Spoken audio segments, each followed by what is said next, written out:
Bismillahirrahmanirrahim. Assalamualaikum warahmatullahi wabarakatuh. Alhamdulillahi rabbil alamin. Wabihi nasta'inu ala umri dunya waddin. Wassalatu wassalamu ala ashrafil anbiya'i wal mursalin, Nabina Muhammadin wa ala alihi wa sahbihi ajma'in. Ya ayyuhalladzina amanu taqullaha haqqa tuqatih wa la tamutunna illa wa antum muslimun. Subhanaka la ilma lana illa ma 'allamtana innaka antal alimul hakim. Allahumma la sahla illa ma ja'altahu sahla wa anta taj'al hazna idza syi'ta sahla. Akhwati ikhwani fid din rahimani wa rahimakumullah. Alhamdulillah, pada siang hari ini kita akan melanjutkan kajian tentang ulumul Quran guna mendalami apa yang terdapat di dalam kandungan Al-Quran demi untuk meningkatkan pengetahuan kita semuanya dan sekaligus lebih mendekatkan kepada Al-Quran, karena menurut Imam Sufyan ibn Uyainah rahimahullah, seorang ulama tabi'in, bahwa ukuran dekat jauhnya seseorang dengan Allah maka bisa diukur dekat jauhnya dia dengan Al-Quran. Karena itu hubungan kita kepada Al-Quran tidak cukup hanya sebatas membaca, tapi lebih dari itu adalah mendalaminya.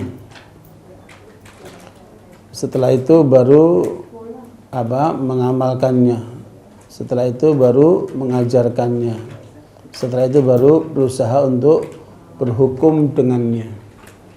Makanya hubungan kita kepada Al-Quran harus terus ditingkatkan. Saya tidak tahu apa ibu-ibu, bapak-bapak hari ini sudah baca Al-Kahfi? Alhamdulillah.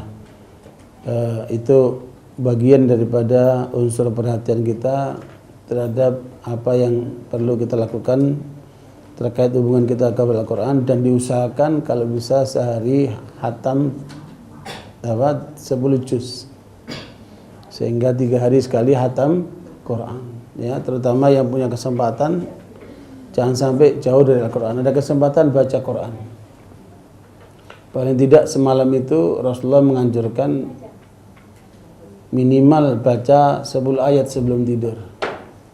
Ya, man qara'a 10 ayatin fi lailatin lam yuktab minal ghafilin. Siapa yang dalam semalam membaca 10 ayat, dia tidak masuk kategori orang yang lalai. Ya, makanya sebelum tidur paling tidak baca 10 ayat. Kalau bisa 100 ayat. Kalau bisa 100 ayat. Man qara'a fi lailatin mi'ata ayatin kutiba minal qanitin. Kalau 10 ayat tidak masuk kategori orang lalai, tapi kalau 100 ayat masuk kategori orang yang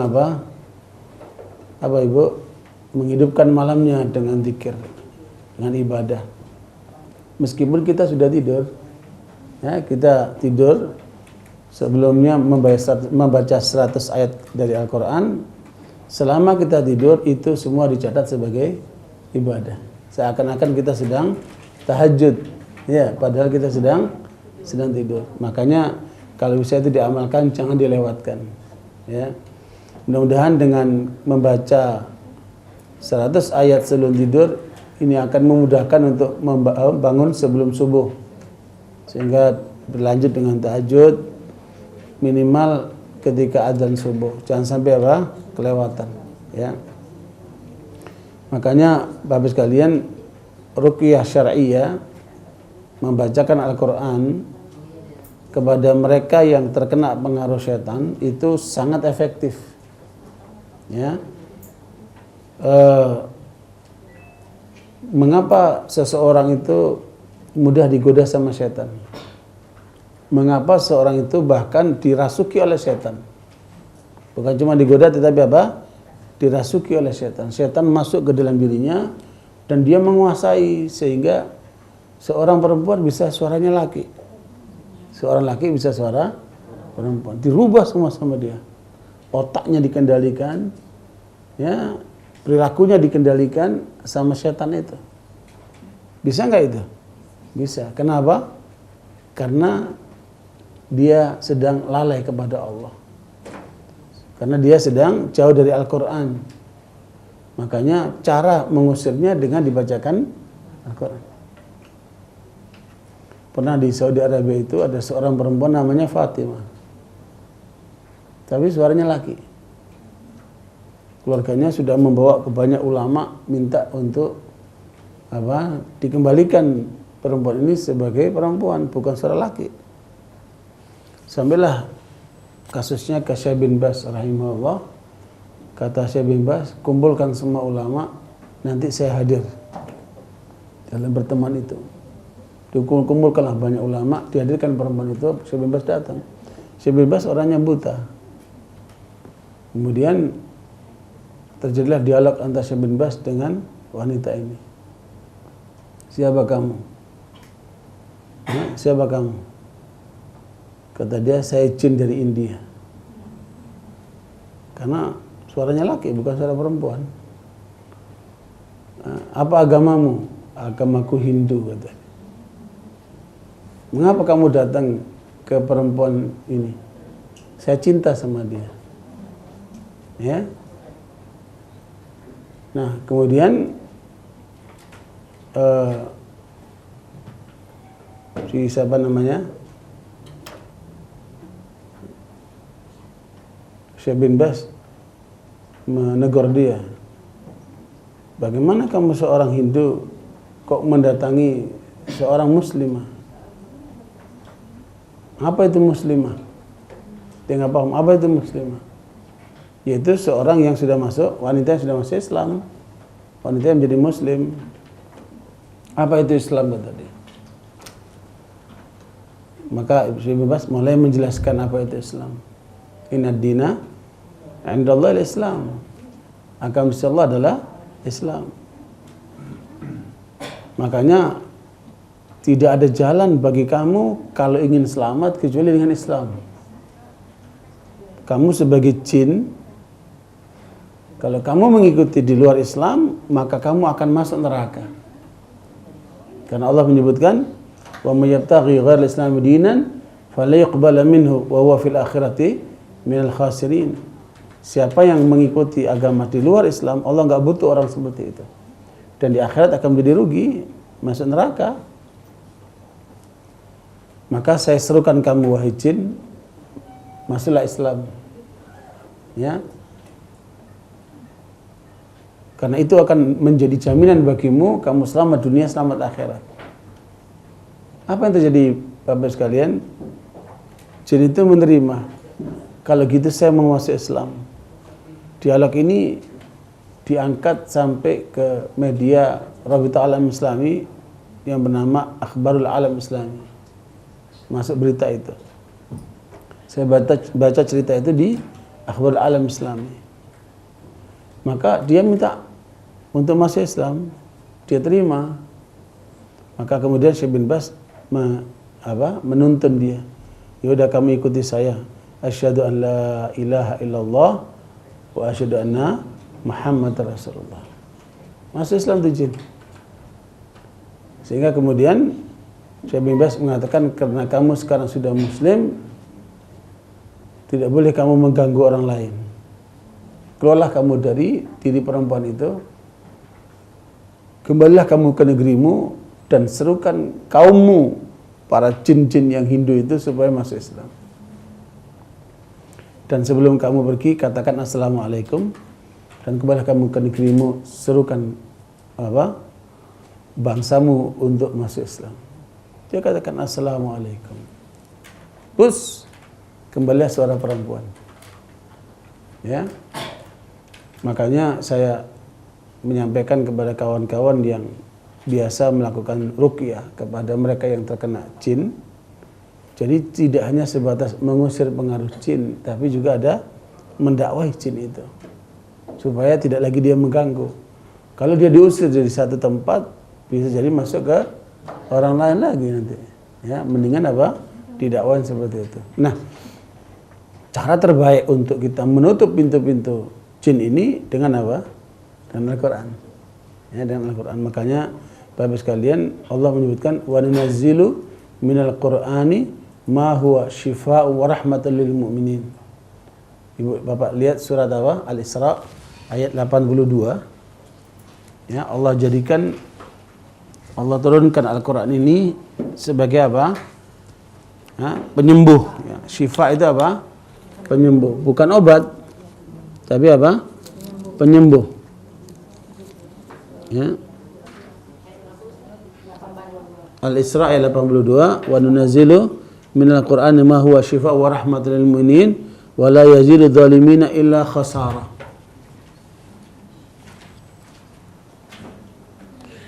Yang ketemu dibaca terjemahnya.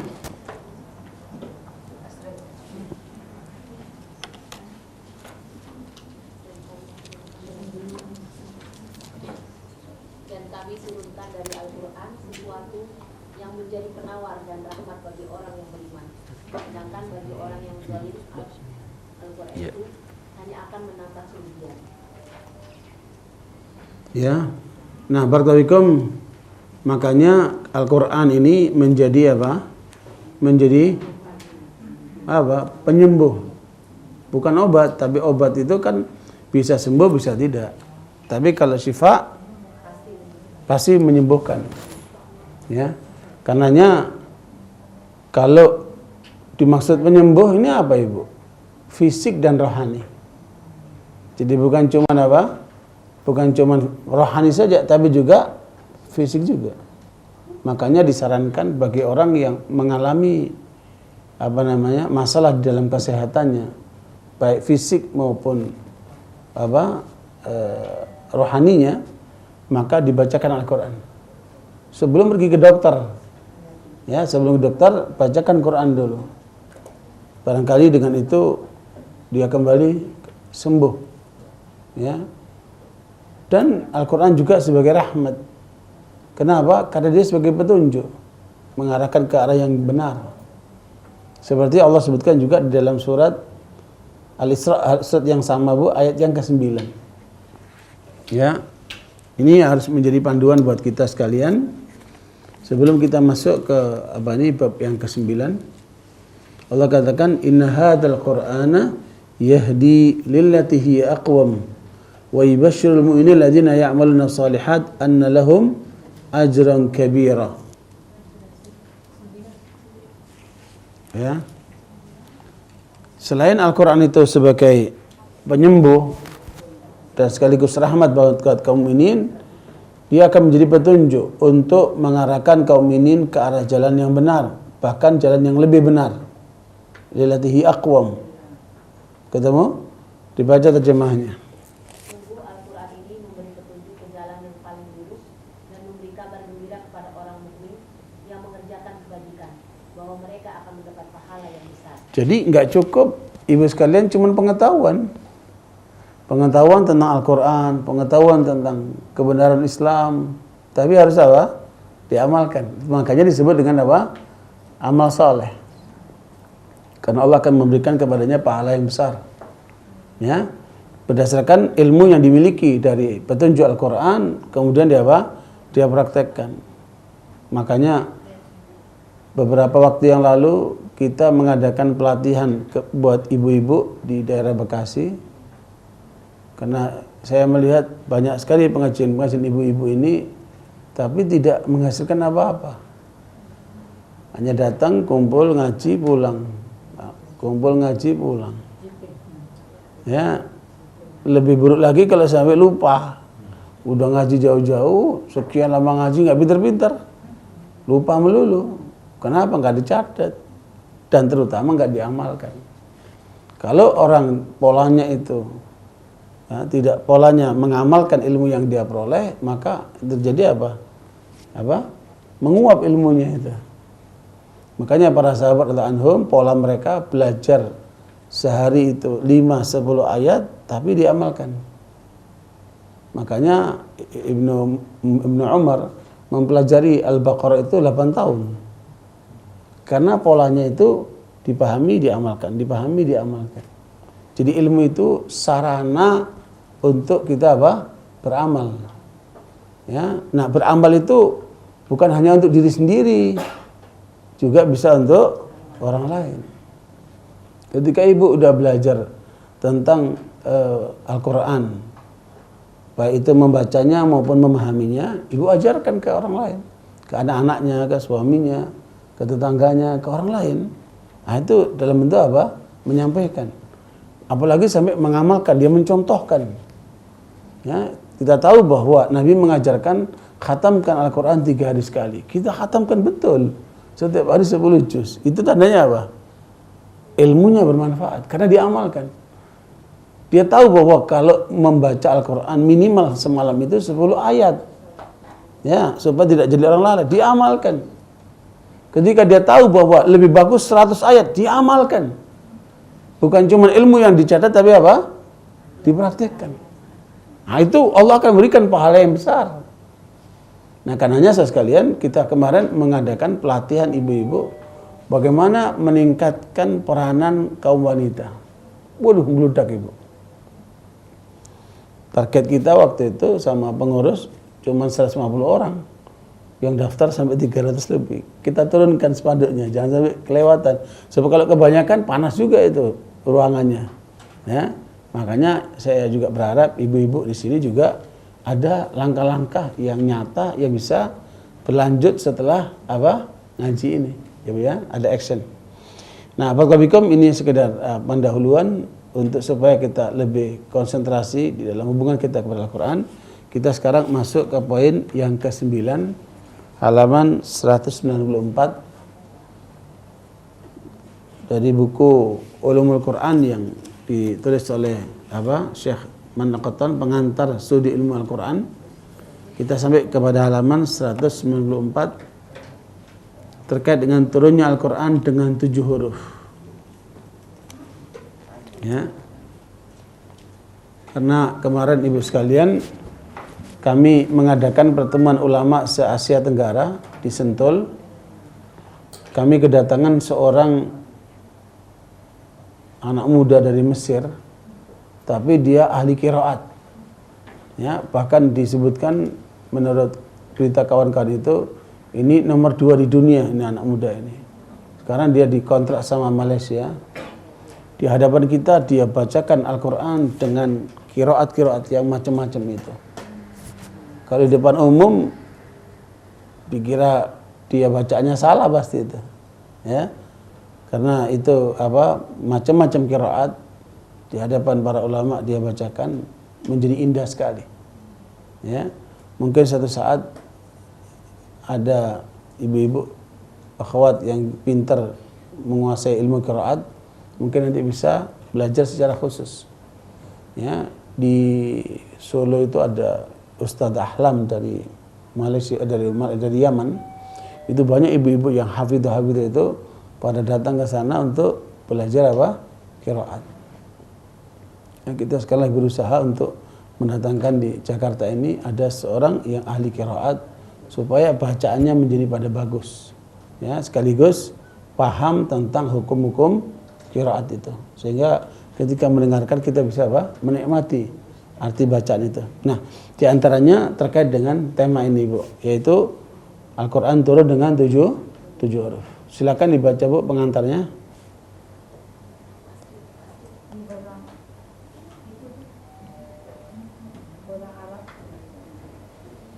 Bisa dibantu itu, ya. Orang Arab mempunyai keberagaman lahjah atau dialek dalam langgam. Suara dan huruf-huruf sebagaimana diterangkan secara komprehensif dalam kitab-kitab sastra. Setiap kabilah mempunyai irama tersendiri dalam mengucapkan kata-kata yang tidak dimiliki oleh kabilah-kabilah yang lain. Namun kaum Quraisy mempunyai faktor-faktor yang membuat bahasa mereka lebih unggul dari bahasa Arab lainnya. Antara lain karena tugas mereka menjaga Baitullah, menjamu para jamaah haji, memakmurkan Masjidil Haram, dan menguasai perdagangan. Oleh sebab itu, seluruh suku bangsa Arab menjadikan bahasa Quraisy sebagai bahasa ibu bagi bahasa-bahasa mereka karena adanya berbagai karakteristik tersebut. Dengan demikian, wajarlah jika Al-Quran diturunkan dalam bahasa Quraisy kepada Rasul yang Quraisy pula untuk mempersatukan bangsa Arab dan mewujudkan kemukjizatan Al-Quran sekaligus kelemahan ketika mereka dimintai untuk mendatangkan satu surat yang seperti Al-Quran. Apabila orang Arab berbeda dialek dalam mengungkapkan sesuatu makna dengan beberapa perbedaan tertentu, maka Al-Quran yang diwahyukan Allah kepada Rasulnya menyempurnakan makna kemujizatan karena ia mencakup semua huruf dan beragam qiraah di antara lahjah-lahjah itu. Ini merupakan salah satu sebab yang memudahkan mereka untuk membaca, menghafal, dan memahaminya. Teks-teks hadis secara mutawatir mengemukakan mengenai turunnya Al-Quran dengan 7 huruf sab'atu ahruf. Di antaranya Ibnu Abbas radhiyallahu anhuma berkata, Rasulullah bersabda, Jibril membacakan Al-Quran kepadaku dengan 1 huruf. Kemudian berulang kali aku meminta agar huruf itu ditambah. Ia pun menambahnya kepadaku sampai dengan 7 huruf.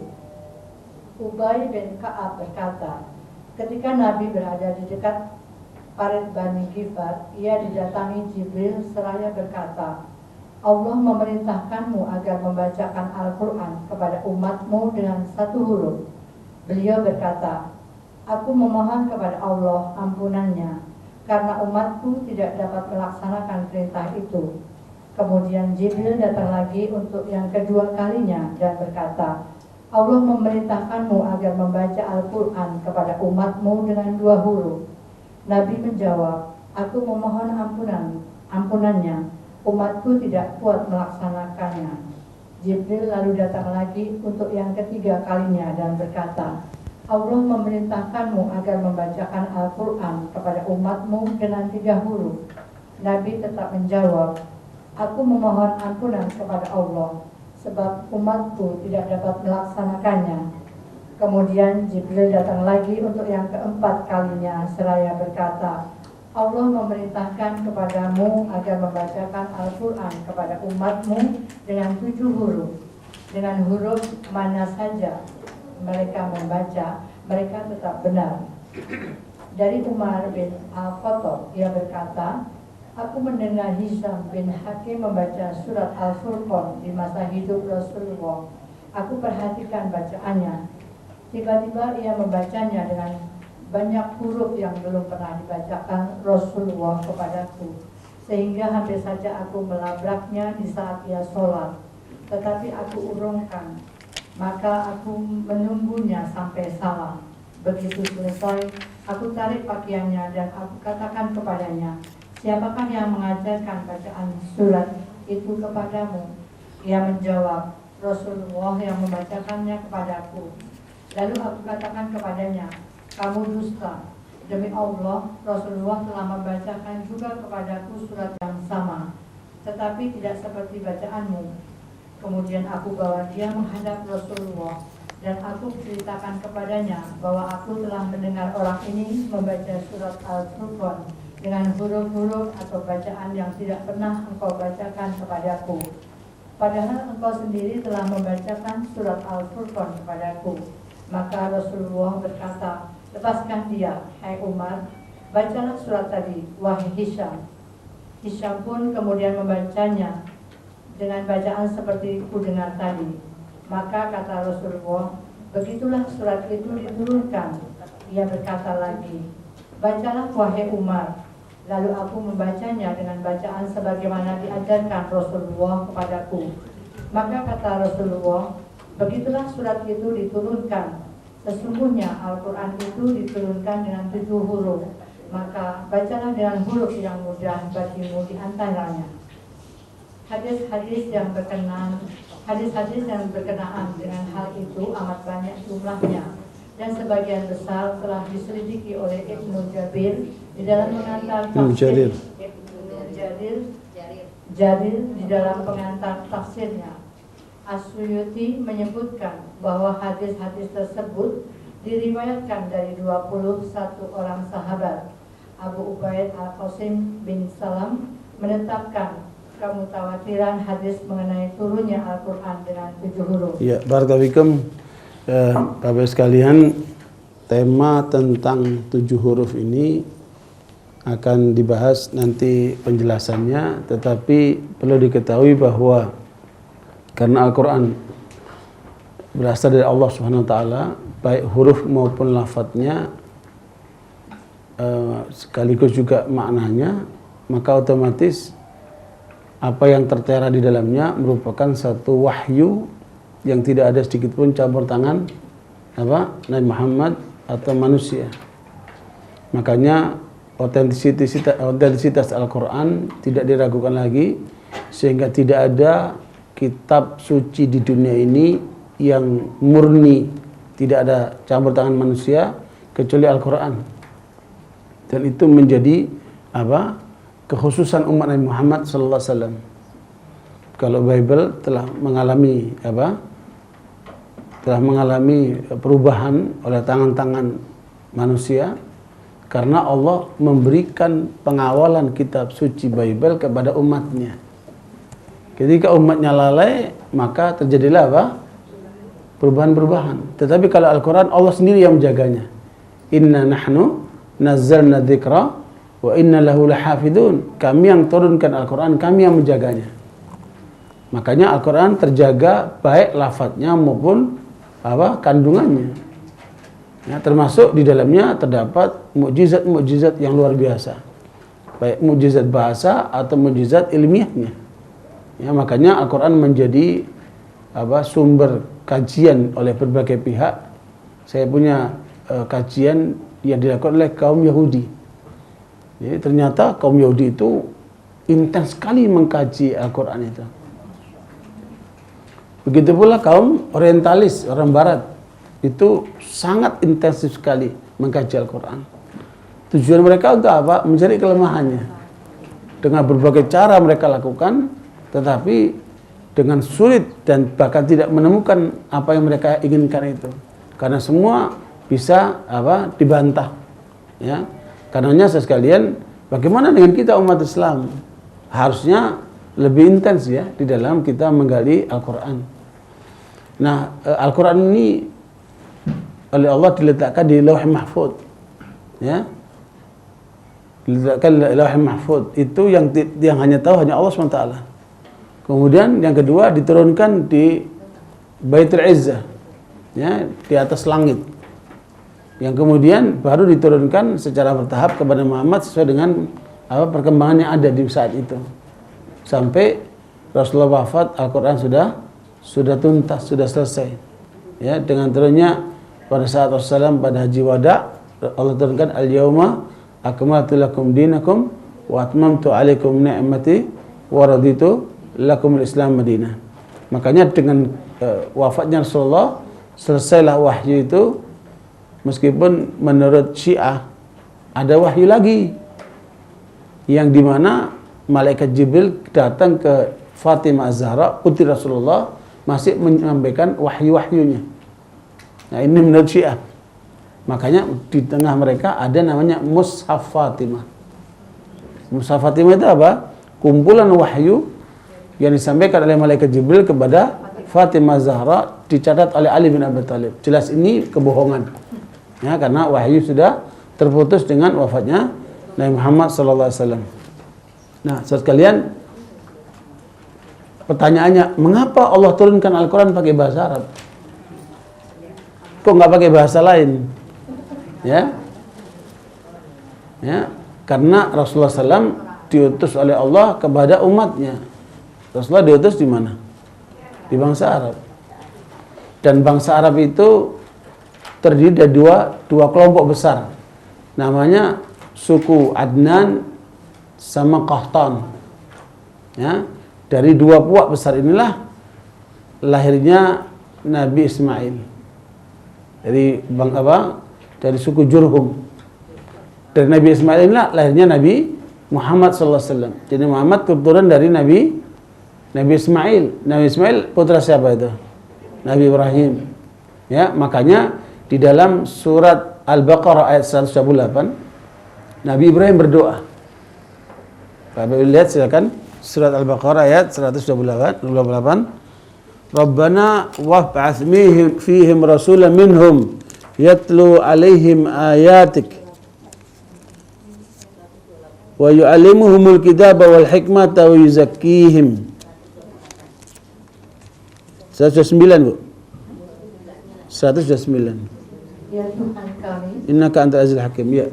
utuslah di tengah mereka seorang rasul dari kalangan mereka sendiri yang akan membacakan kepada mereka ayat-ayat-Mu dan mengajarkan kitab dan hikmah kepada mereka dan menyucikan mereka.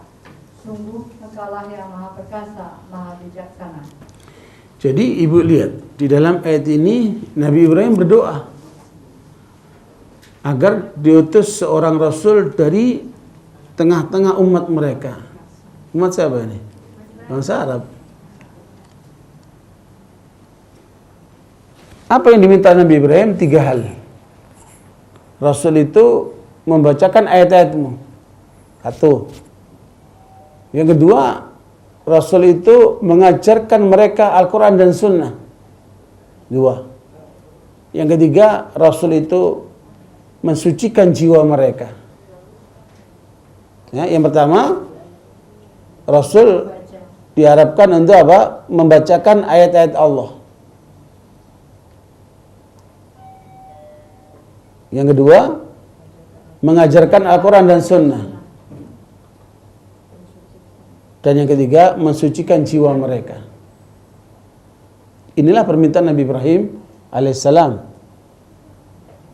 Tetapi Allah kabulkan permintaan Nabi Ibrahim dengan lahirnya keturunan Nabi Ismail, yaitu Nabi Muhammad SAW. Sesuai dengan permintaan Nabi Ibrahim. Berarti beribu-ribu tahun baru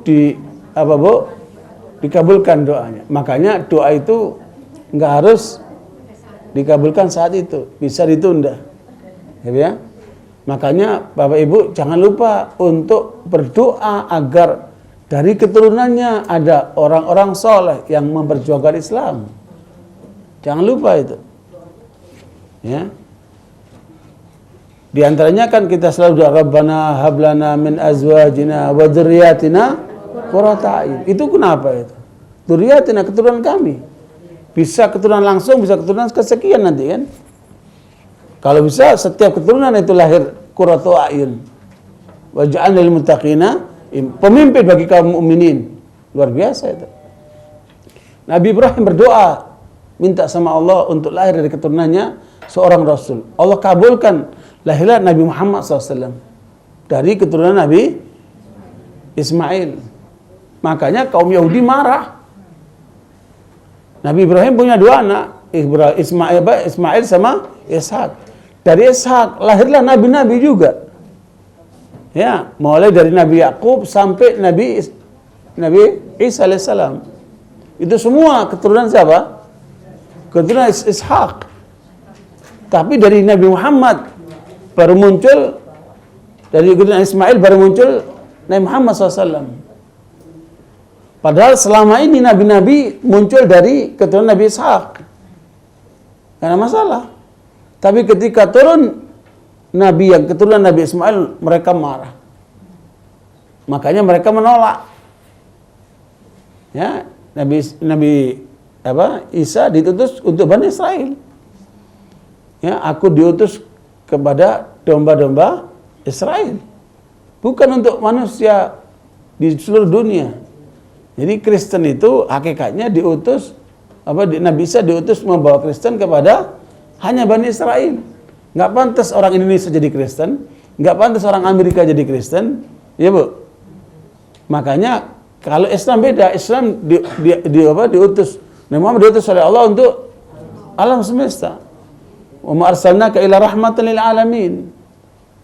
Nah, karena itu sekalian, apa yang dibawa oleh Nabi Muhammad dari keturunan Nabi Ismail ini kemudian dipenuhi oleh Allah atas permintaan Nabi Ibrahim. Dijawablah dalam surat Al-Jumu'ah ayat 2. Ya, surat Al-Jumu'ah 2 Allah jawab permintaan Nabi Ibrahim ini.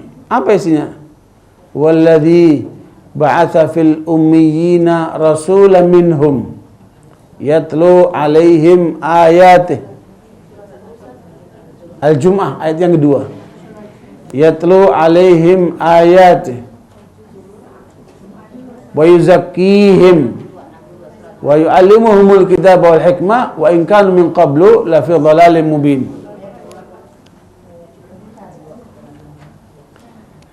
Apa yang diminta oleh Nabi Ibrahim dipenuhi oleh Allah SWT dengan diutusnya seorang Rasul di tengah umat yang buta huruf itu. Ketemu? Dibaca terjemahnya, Bu. Dialah yang mengutus seorang Rasul kepada kaum yang buta huruf dari kalangan mereka sendiri, yang membacakan kepada mereka ayat-ayatnya, menyucikan jiwa mereka, dan mengajarkan kepada mereka kitab dan hikmah sunnah. Meskipun sebelumnya mereka benar-benar dalam kesesatan yang nyata. Apa Perbedaan yang terjadi pada ayat itu dengan ayat 129 tadi, Ibu? Bedanya apa, Ibu? Siapa tahu? Nabi Ibrahim minta dari keturunannya seorang Rasul yang membacakan ayat Allah, yang mengajarkan Al-Quran dan Sunnah, dan mensucikan jiwa umatnya. Nah, dijawab oleh Allah dengan ayat ini. Ya, Allah penuhi keinginannya. Allah utus seorang Rasul dari kaum yang buta huruf. Ngapain itu Rasul? Membaca ayat-ayat Allah. Kemudian mana? Coba lihat ayatnya.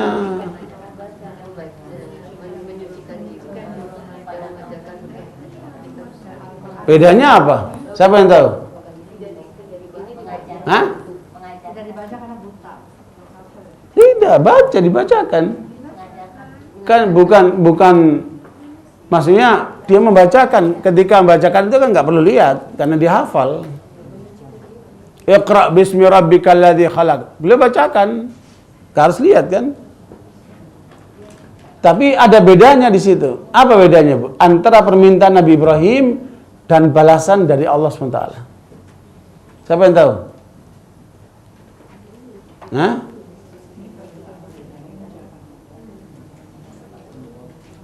Nah, gampang sekali. Iya, mereka maksudnya gini, kalau mereka tidak melakukan 3 hal itu, dibacakan nggak mau dengar, disucikan nggak mau nggak mau mensucikan dirinya, diajak Al-Quran Sunnah nggak mau juga, maka itu pasti orang sesat. Ya, orang sesat itu orang yang berpaling dari Al-Quran. Nah, tetapi apa bedanya permintaan Nabi Ibrahim dan balasan dari Allah itu? Nah, padahal di depan mata itu. Coba perhatikan. Di dalam surat Al-Baqarah 129, Nabi Ibrahim minta 3 hal kan untuk apa? Keturunannya itu. Membacakan ayat Allah, mengajarkan Al-Quran dan Sunnah, dan mensucikan jiwa. Sementara Allah balas bukan begitu. Membacakan ayat-ayat Allah, mensucikan jiwa, baru mengajarkan Al-Quran dan Sunnah. Urutannya beda. Paham? Kalau itu nggak dilakukan, yang terjadi kesesatan. Maknanya, Ibu Bapak sekalian, ini adalah pola pendidikan. Kalau kalian ingin mendidik umat, kalau kalian ingin mendidik anak-anak kalian, maka lakukanlah 3 pola ini. Dari Jumu'ah. Dan itu dikuatkan sama Allah lagi di dalam surat Al-Imran ayat 164. Sama dengan di dalam Al-Jumu'ah itu. Hanya saja ini lebih spesifik kepada kaum mukminin. Laqad manallahu 'alal mu'minina idh ba'atsa fihim rasulan min anfusihim yatlu 'alaihim ayatihi wa yuzakkihim wa yu'allimuhumul kitaba wal hikmah wa in kanu min qabla fi dhalalin mubin. Sama. Tetapi kalau di surat Al-Jumu'ah untuk umum mereka yang buta huruf, tetapi yang di Al-Imran lebih khusus kepada kaum mukminin. Berarti Nabi Muhammad ditugasi kepada umum juga kepada kaum kaum mukminin. Dibaca Bu terjemahnya. Sungguh Allah telah memberikan karunia kepada orang-orang yang beriman kepada Allah, mengutus seorang Rasul Muhammad di tengah-tengah mereka dari kalangan mereka sendiri, yang membacakan kepada mereka ayat-ayatnya, menyucikan jiwa mereka, dan mengajarkan kepada mereka kitab Al-Quran dan hikmah atau sunnah, meskipun sebelumnya mereka benar-benar dalam kesesatan yang nyata. Pertanyaannya, bedanya apa? Atas permintaan Nabi Ibrahim dan jawaban Allah, bedanya apa?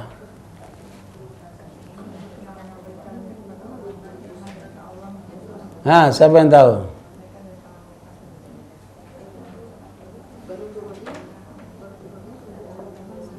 Bu, perhatikan, ketika ibu punya tunas, ibu punya tanah, ini tunas bagus nih, ibu mau tanam pohon tulip kah, ya tunas bunga mawar kah, terserahlah itu.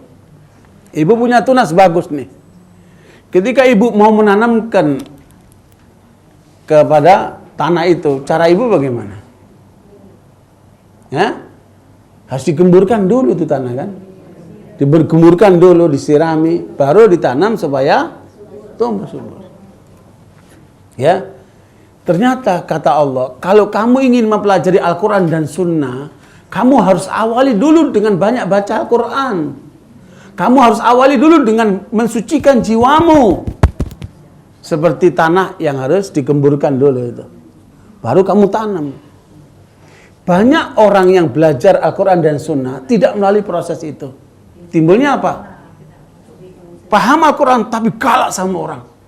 Jahat sama istrinya. Kejam sama anak-anaknya. Perilakunya kemudian kasar. Kenapa itu?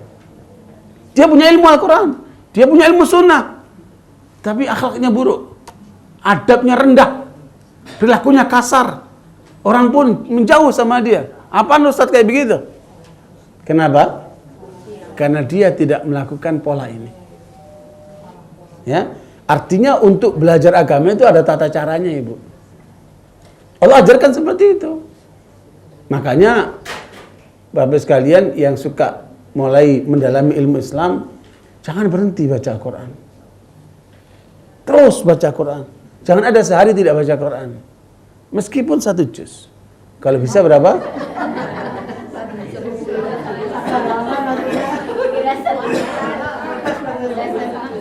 Sehari loh Ibu. Kalau malam 10 sampai 100 ayat. Ini sehari loh.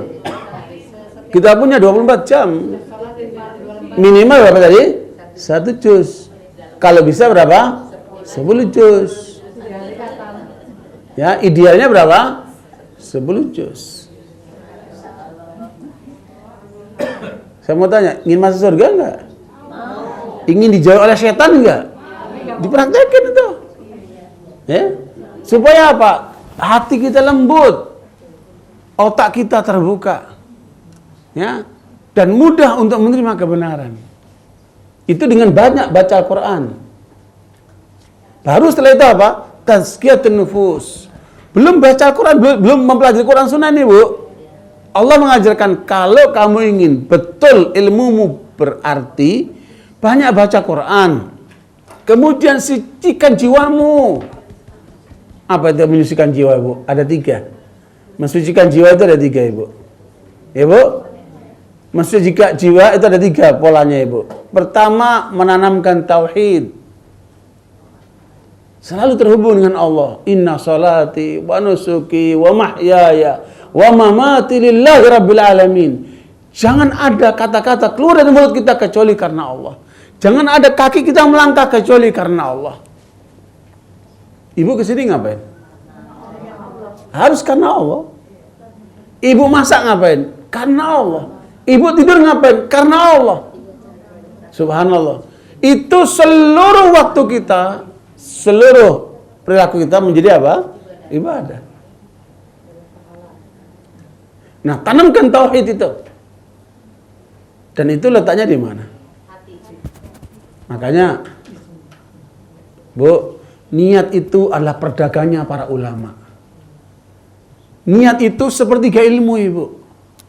Ibu paham tentang niat, Ibu kendalikan niat Ibu, maknanya Ibu Bapak sudah menguasai sepertiga ilmu agama. Nggak sedikit loh sepertiga itu. Banyak loh itu. Makanya ini harus selalu hadir. Mau ngapain kita? Ya? Mau ngomong apa kita? Niatkan karena Allah. Itu apa namanya? Tazkiyatun nufus. Ya? Sucikan jiwamu dengan apa? Pertama dengan apa? Dengan tauhid. Yang kedua dengan apa? Mengerjakan yang wajib-wajib. Kerjakan yang wajib-wajib. Hak Allah tunaikan. Sholat, puasa, zakat, haji. Hak Allah tunaikan itu. Hak manusia, hormat sama orang tua, ya, hormat sama suami, menghormati tetangga. Lakukan kewajibanmu sama manusia. Dan juga kepada dirimu sendiri. Jangan kamu mendalimi dirimu sendiri. Ya, itu semua kategori apa, Bu? Tazkiyatun nafs. Saat kita terus melaksanakan amal-amal saleh, ibadah-ibadah yang wajib itu masuk kategori apa? Tazkiyatun nafs. Sedang mensucikan jiwa kita. Supaya apa, Ibu? Kita kalahkan hawa nafsu ini. Kita kalahkan pengaruh setan. Kita kedepankan apa? Perintah Allah SWT. Luar biasa itu.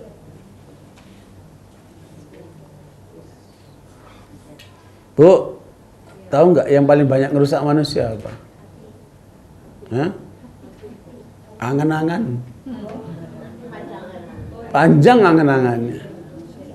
Kepingin ini, kepingin itu. Ya. Kemudian apa? Ngikuti hawa nafsu. Ini paling ngerusak manusia itu. Ya, makanya angan-angannya dipangkas itu. Angan-angannya arahkan untuk meraih surga. Angan-angannya untuk mendapat kebahagiaan dari Allah. Ya, Bu. Kemudian kendalikan hawa nafsu ini dengan apa?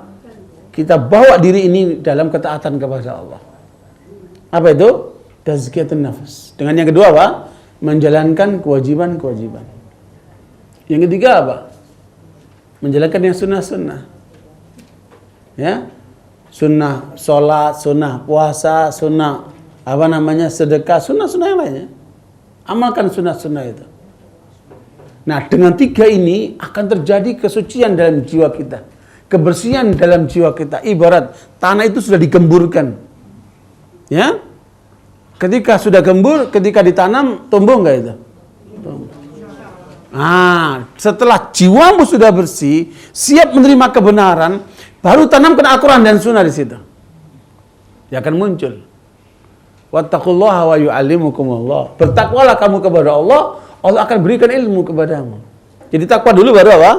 Baru ilmu. Kebanyakan orang nggak begitu. Dia ilmu dulu baru mencari takwa. Nggak begitu polanya. Jelas, Bu? Itu Al-Quran menyebutkan begitu. Makanya koreksi diri kita.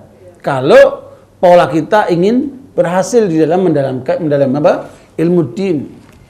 Supaya kita menjadi lembut. Orang belajar din itu bukan untuk bangga-banggaan, bukan untuk debat-debatan, bukan untuk menang-menangan, bukan untuk sok-sokan, bukan. Ya, kita belajar ilmu ini tujuannya untuk supaya dekat kepada Allah, supaya paham apa maunya Allah. Ya. Jelas? Nah, barakallahu kalau kita lihat pola itu luar biasa. Allah mengarahkan Nabi Muhammad SAW untuk mengarahkan kita. Dan itu dilakukan oleh beliau SAW sampai akhir hayatnya. Dengan demikian, tetapi yang belum terjawab, mengapa kok Al-Quran pakai bahasa Arab? Mengapa kok Rasulullah diturunkan di negeri Arab? Kok enggak di Indonesia? Kok enggak di Cina? Kok enggak di Amerika? Kok kenapa di negeri Arab itu? Hah? Bapak sekalian, saya masuk ke beberapa negara yang pernah menjadi pusat peradaban umat manusia. Termasuk pusat kemusyrikan. Termasuk pusat kekafiran. Nah, Ibu kalau masuk ke Yordania, di sana ada namanya Petra. Petra ini satu kota Dulu umatnya itu menjadikan gunung-gunung itu sebagai berhala-berhala. Gunung dipahat ibu sekalian. Ya, kalau kita kan kayu kecil dipahat, ini gunung dipahat. Ya, menjadikan kekaguman dunia betapa hebatnya orang saat itu.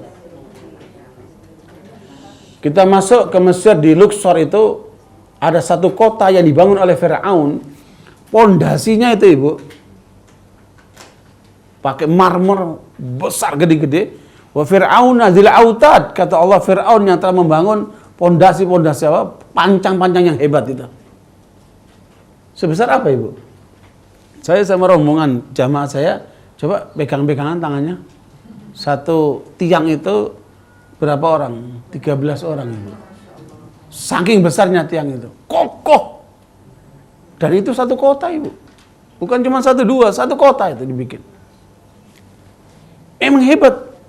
Kita bingung dari mana dia datangkan batunya itu. Bagaimana insinyur yang bangun itu? Ibu lihat di Kairo yang namanya piramida itu. Batu-batu besar tertata rapi sampai tinggi seperti itu. Beribu-ribu tahun nggak runtuh tuh. Hebat banget tuh. Tapi mereka ingkar kepada Allah. Ya kan? Kalau budayanya hebat, tetapi perilakunya kepada Allah nggak kenal dia. Makanya pantas kalau kemudian kalau kita lihat itu semua di negeri Arab, Bu. Yunani ketika Romawi ketika menguasai negeri Arab, mereka ingin bikin patung-patung seperti yang dibikin oleh enggak sama, jauh. Ya, baik kualitasnya maupun jauh. Memang mereka orang hebat-hebat.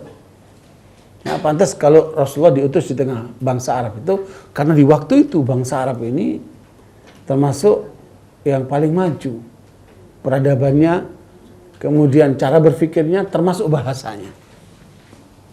Ya, makanya ibu sekalian, silakan Anda pelajari bahasa-bahasa yang ada di dunia. Ya, saya sudah membandingkan dua bahasa lah, bahasa Arab dan bahasa Inggris. Karena saya sekolahnya dulu di dua bahasa ini. Ya, saya belajar bahasa Inggris di ABA, lanjut ke Australia di Tiff College. Kalau seorang ahli bahasa Inggris, saya kasih teks 500 tahun yang lalu, saya yakin nggak bisa baca dia. Ya, sekarang kita bahasa Indonesia, saya kasih teks masa kemerdekaan aja sudah sulit bacanya. Karena perkembangan bahasa itu kan. Tapi bahasa Arab tidak begitu. Mulai turunnya Al-Quran sampai sekarang, fresh. Bahasanya seger. Ya. Dan kebanggaan orang Inggris itu, mereka punya namanya Webster.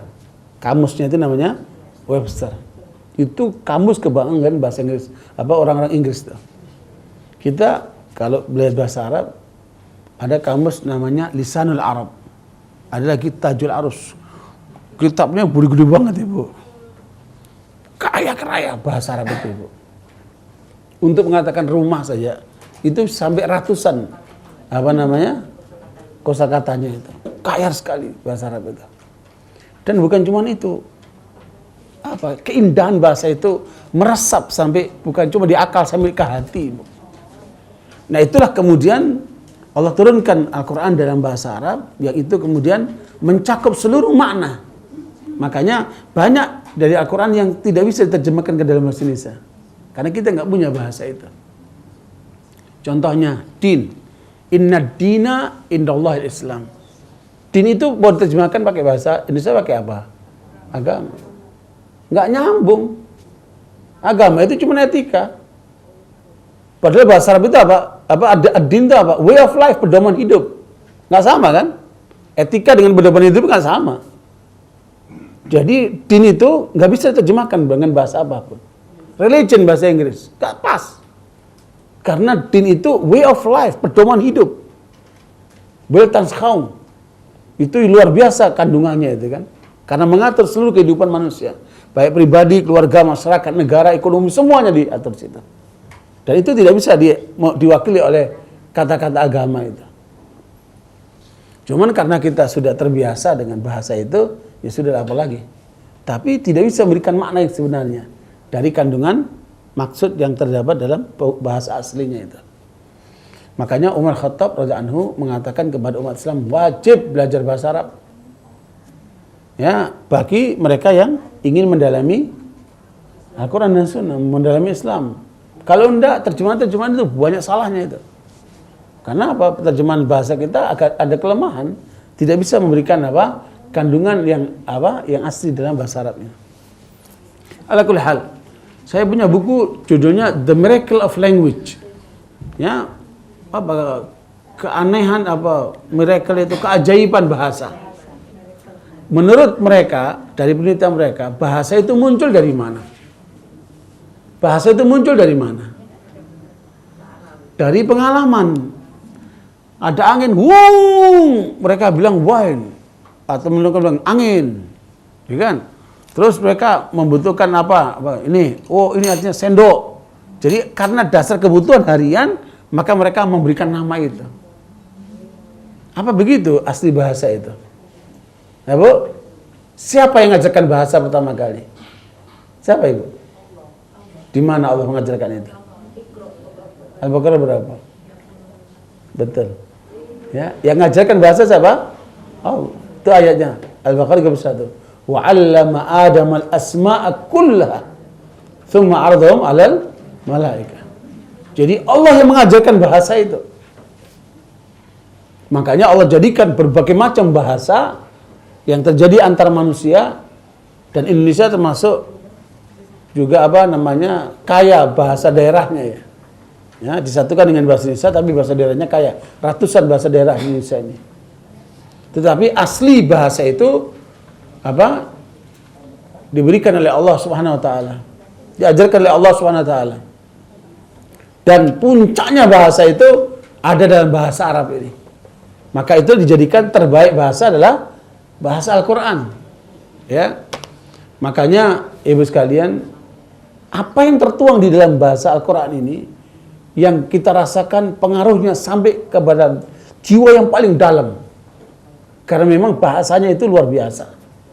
Sulit untuk menggambarkan kalau kita nggak bisa bahasa. Nah, itulah makanya mengapa Al-Quran diturunkan 7 huruf, ini diantaranya untuk memudahkan orang menghafalkan, memudahkan orang memahami. Apa pengertian dari 7 huruf ini, Ibu? 35 pendapat para ulama. 35 pendapat para ulama tentang makna 7 huruf ini. Waduh, luas sekali itu. Ya, karena mereka ingin menggali apa maksud 7 huruf ini. Karena Rasul mengatakan Allah turunkan Al-Quran ini dengan 7 huruf. Apa maksud 7 huruf ini? Ya, ringkasnya karena zaman kita ini zaman fast food. Ya, semuanya instan, maunya ringkas-ringkas saja. Kalau sampai 35 pendapat itu panjang banget. Ya. Yang pertama, pengertian 7 huruf itu adalah 7 kata. Ya. 7 kata. Ini pun sulit dibuktikan. Kayak apa maksud 7 kata itu? Ya.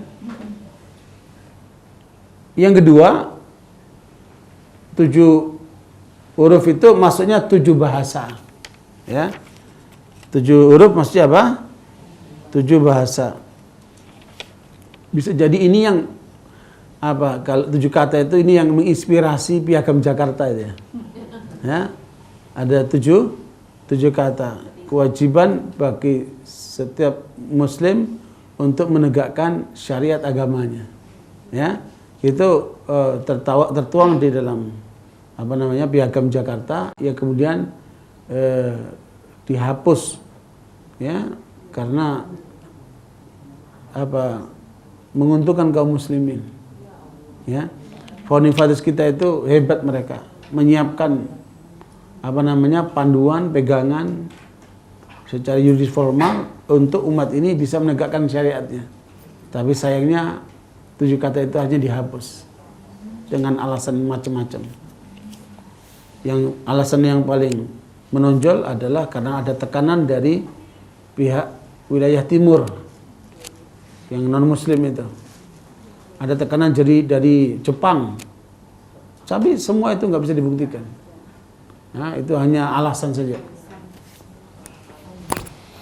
Nah, ala kulli hal, maksud dari 7 7 bahasa itu ya. Bahasa Quraisy. Mana? Bahasa Quraisy. Bahasa Hudzail. Bahasa Thaqif. Quraisy. Bahasa Hudzail. Hudzail ya, bahasa Thaqif. Bahasa Hawazin. Hawazin, bahasa Kinanah, bahasa Tamim, dan bahasa Yaman.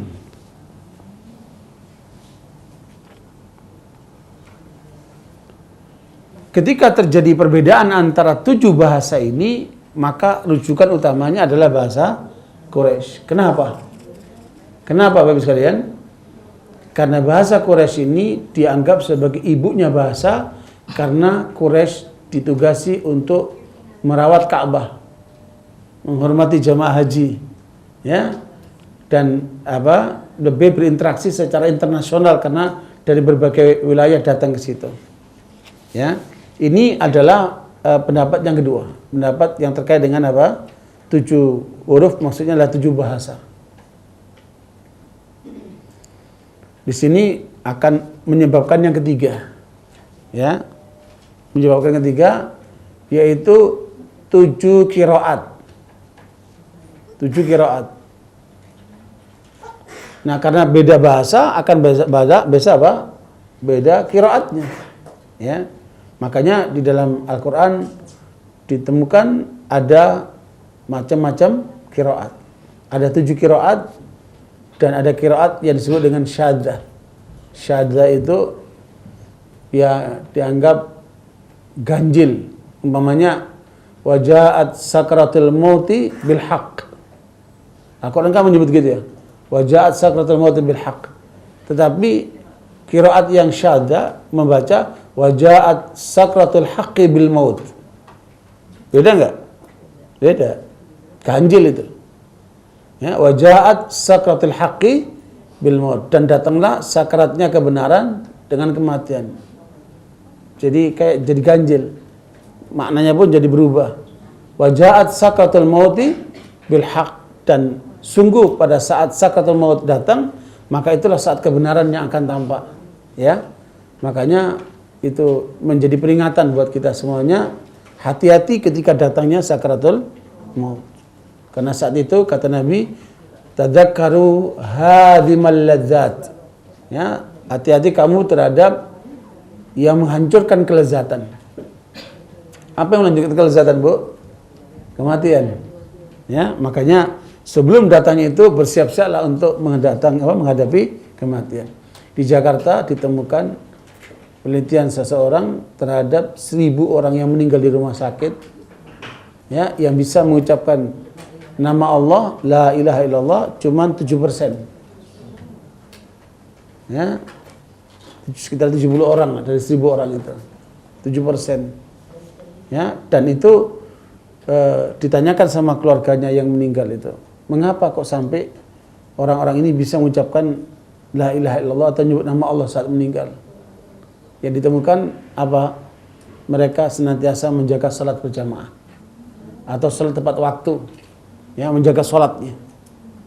Ya, yang kedua, mereka ini orang-orang yang bakti kepada kedua orang tuanya. Ya, mereka ini orang-orang yang suka bersedekah. Mereka ini orang-orang yang suka membaca Al-Quran. Ya, mereka ini orang-orang yang suka tahajud malam. Ya, mereka ini orang-orang yang suka puasa sunnah. Ya, dan yang nampak sekali mereka selalu baik kepada orang lain. Ya, makanya ibu sekalian, hal-hal itu penting untuk memotivasi kita agar bisa mendapatkan husnul khatimah. Bisa dipastikan kalau orang ketika meninggal menyebut nama Allah, maka bisa dipastikan dia husnul khatimah.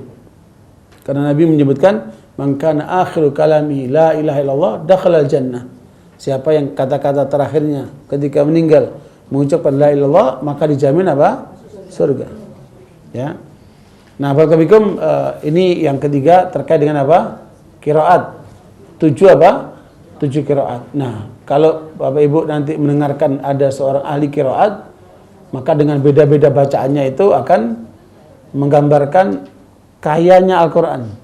Umpamanya di dalam surat Al-Mu'minun Allah katakan apa? A'udzubillahi minasyaitonir rajim, qad aflahal mu'minun alladzina hum fi salatihim khashi'un walladzina hum 'anil laghwi mu'ridun walladzina hum lizzakati fa'ilun walladzina hum li furujihim hafidun illa 'ala azwajihim aw ma malakat aymanuhum fa innahum ghairu malumin faman ibtagha wara'a dzalika faulaika humul adun. Nah, ini ayat ke-8. Walladzina hum li amanatihim wa adihim ra'un. Jadi bisa dibaca ayat yang 8 surah Al-Mu'minun. Walladzina hum li amanatihim. Bacanya panjang. Boleh dibaca walladzina hum li amanatihim. Li amanatihim, enggak usah panjang, bisa juga. Itu apa? Beda apa? Beda qiraat, ya. Jadi kalau li amanatihim dan amanat-amanat mereka secara keseluruhan. Adapun walladzina hum li amanatihim, jenis amanat. Apapun yang namanya amanat, maka dia harus dijaga. Ya, sebenarnya enggak beda maknanya, tapi apa namanya? Beda bisa bacaannya. Yang satu single, yang satu apa? Plural, ya. Nah, barakallahu itu salah satu contoh dari apa? Bedanya apa? Bacaan qiraat. Umpamanya apa nih? Alhamdulillahirabbil alamin. Ar-Rahmanir Rahim. Maliki yaumiddin. Ada baca Maliki yaumiddin, ada baca Mulku yaumiddin, ada membaca Malaka yaumiddin. Nah, itu beda apa? Qiraat. Semuanya benar. Nah, itulah yang terjadi pada masa Umar Khattab mendengar apa bacanya Hisham, kemudian dia apa namanya marah, dia bawa ke Rasulullah, ini membaca bacaan yang bukan seperti yang kau ajarkan kepadaku ya Rasulullah. Ya, maka Rasulullah suruh baca si Hisham, kemudian disuruh baca Umar, kata Rasulullah dua-duanya benar. Ya, makanya ibu sekalian, qiraat termasuk ilmu yang kategori mutammimat. Apa itu mutammimat? Ilmu Bu ada 4 tahapan Bu ya. Ada namanya al-usul, ilmu yang pokok. Ya, seperti ilmu akidah, ya. Ya, seperti ilmu-ilmu dasar itu ilmu yang pokok. Ya. Ulumul Quran, ulumul hadis, usul fikih, itu ilmu pokok di dalam memahami ilmu-ilmu Islam. Kemudian yang kategori 2 adalah al-usul. Jadi yang pertama adalah al-usul, yang kedua al-furu'. Yang kedua apa? Al-furu', cabang-cabang, termasuk pelajaran fikih, itu masuk cabang semua. Kemudian yang ketiga adalah al-muqaddimat. Muqaddimat itu apa? Pengantar, seperti bahasa Arab. Kalau kita nggak bisa bahasa Arab, sulit kita akan paham Al-Quran dan Sunnah. Karena melalui terjemahan saja nggak akan bisa paham secara utuh. Bisa salah pemahamannya. Ya. Makanya perlu apa? Bahasa. Nah, bahasa Arab itu di situ nanti ada nahwu, ada sharaf, ada balaghah, ya Bu, dan yang lainnya. Ya, termasuk muqaddimah. Pengantar untuk bisa memasuki ilmu-ilmu yang penting tadi itu. Yang keempat adalah mutammimat. Ya, penyempurnaan. Penyempurnaan. Itulah diantaranya ilmu apa? Qiraat. Ilmu qiraat masuk kategori apa? Mutammimat. Ya, penyempurnaan. Makanya semakin orang itu paham tentang qiraat Al-Quran, semakin apa? Sempurna ilmunya. Nah, itu yang keberapa? Yang ketiga, pengertian dari sab'atu ahruf. Ya, sab'atu ahruf. Yang 7 huruf tadi itu. Kemudian yang keempat, pengertian keempat adalah terkait dengan ada 7 apa? 7 segi ya. Ada 7 segi. 7 pengertian. Ya, jadi maksud yang keempat ini ada 7 pengertian. Apa pengertian ini? Ada 7 pengertian. Artinya Al-Quran mengandung 7 pengertian. Pertama terkait dengan apa? Perintah. Pengertian yang mengandung perintah. Semua perintah itu harus dikerjakan. Ya. Ya ayyuhalladzina amanu kutiba alaikumusiyam. Perintah yang harus dikerjakan. Ya. Aqimis salata liduluki syamsi ila ghasaqil laili wa qur'anal fajr. Inna qur'anal fajri kana masyhuda. Perintah untuk menegakkan salat di waktu-waktu itu. Jadi apa? Segi yang pertama apa? Terkait dengan apa? Perintah. Yang kedua, larangan. Yang kedua termasuk apa? Larangan. Nah, larangan ini seluruh larangan itu harus ditinggalkan. Kenapa? Kalau perintah mengandung manfaat, kalau larangan mengandung apa? Madarat, mengandung bahaya, mengandung hal yang merugikan. Makanya semua larangan harus ditinggalkan. Ya. Mana yang lebih gampang, mengerjakan perintah atau meninggalkan larangan? Ya dua-duanya. Tapi yang paling berat yang mana? Yang ikut pengajian kemarin di Sindoro siapa nih? Yang ikut pengajian Sindoro tahu itu? Mengerjakan perintah. Karena butuh dua tenaga. Butuh kemauan keras dan butuh mengerjakannya. Tapi kalau meninggalkan larangan, tahan. Cuma satu tenaga saja, tahan. Ya, nahan aja susah. Tapi tetap pakai tenaga itu. Tapi mana lebih bagus? Mana lebih susah? Satu tenaga atau dua tenaga? Dua tenaga. Ya, makanya mengerjakan perintah lebih susah dari meninggalkan larangan. Larangan itu suka enak-enak sih. Itulah namanya hawa nafsu. Iya. Jadi sebagian orang menganggap meninggalkan larangan lebih berat daripada mengerjakan perintah. Padahal sebenarnya tidak. Yang berat adalah mengerjakan perintah karena dia butuh dua tenaga. Meninggalkan larangan tahan, tidak mengerjakan, selesai. Ya, cuma satu tenaga saja. Dua tenaganya apa Ustaz tadi? Ya? Dua tenaganya. Niat yang kuat, kemauan yang kuat dan mengerjakan. Ya. Kemauan yang kuat dan kemudian melaksanakannya. Pakai dua tenaga. Sementara kalau maksiat tahan.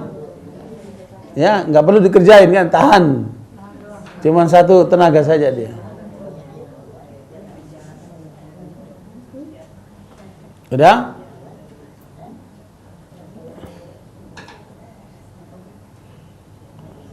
Allah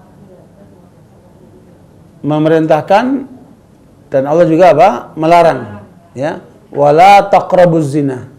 Jangan engkau mendekati zina. Mana yang lebih mantap? Jangan kamu berzina atau jangan kamu mendekati zina? Jangan mendekati. Kenapa? Mendekati saja gak boleh, apalagi mengerjakannya. Karena mendekati zina itu melalui apa? Pertama, melalui pandangan, senyuman, janjian, kenalan dulu. Ya, janjian. Nah, itu. Kosononya itu nanti jadi ke arah berzina. Makanya jangan mendekati zina lebih mantap daripada jangan berzina. Karena kalau jangan mendekati, prosesnya juga diingatkan. Ya, bukan cuma hasilnya tapi apa? Prosesnya juga diingatkan. Ini yang kedua. Jadi apa? Larangan. Yang ketiga terkait dengan halal. Segi halal. Apa saja dihalalkan, ambillah itu. Halallahu al-bai'a wa harrama zina. Apa? Halallahu al-bai'a wa harrama riba. Allah menghalalkan jual beli dan mengharamkan apa? Riba. Makanya yang halal jalankan, pasti di situ ada berkah. Ya. Kulu minat tayyibati wa'malu salihah. Makan yang halal-halal. Ya, dan itu akan memudahkan engkau beramal saleh. Jadi makanya ibu sekalian, kalau ada orang yang akhlaknya buruk, kalau ada anak yang nakal, kalau ada perilaku yang menyimpang, coba dilihat, mungkin ada makanan yang haram, atau pakaian yang haram, atau minuman yang haram. Itu akan mempengaruhi apa? Perilaku seorang. Termasuk dia akan berat berbuat kebaikan. dari sumber yang haram akan menyebabkan apa? Berat untuk melakukan apa? Kebaikan. Jangan-jangan yang ketika datang ke pengajian terus ngantuk aja, tidur aja itu. Yang kepengaruh juga itu. Godaan setan itu. Jadi segi yang ketiga apa tadi? Terkait dengan apa? Yang halal. Yang keempat terkait dengan yang haram. Ya.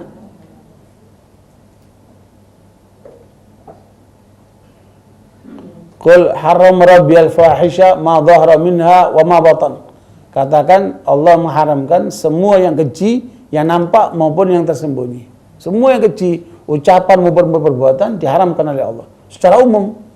Ya. Semua yang keji itu diharamkan oleh Allah SWT. Makanya yang haram pasti apa? Bermadarat, pasti membahayakan. Ya. Karena itu Ibnu Qayyim mengatakan dosa itu ya bentuknya pelanggaran kepada Allah, semuanya seperti racun. Ya, akan apa? Menghancurkan orang yang melakukannya. Begitu pula yang diharamkan, makanya harus dihindari. Pertanyaannya, mana lebih banyak, halal atau haram? Halal. Halal, yang haram dikit sebenarnya. Halal yang banyak. Kemudian segi yang kelima adalah yang kategori muhkam. Muhkam itu sesuatu yang utuh, kuat, mantap, ya, tidak bisa dipahami lebih dari satu makna.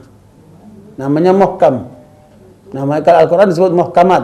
Semua Al-Quran itu mantap, semua Al-Quran itu kuat, ya, muhkam namanya. Dan orang ketika membaca itu bisa langsung paham. Itu namanya apa? Muhkam.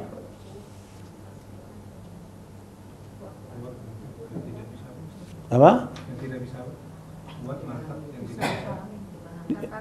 Yang mudah dipahami.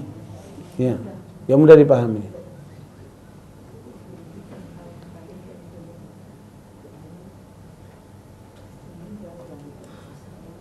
Artinya tidak dipahami lebih daripada satu makna gitu.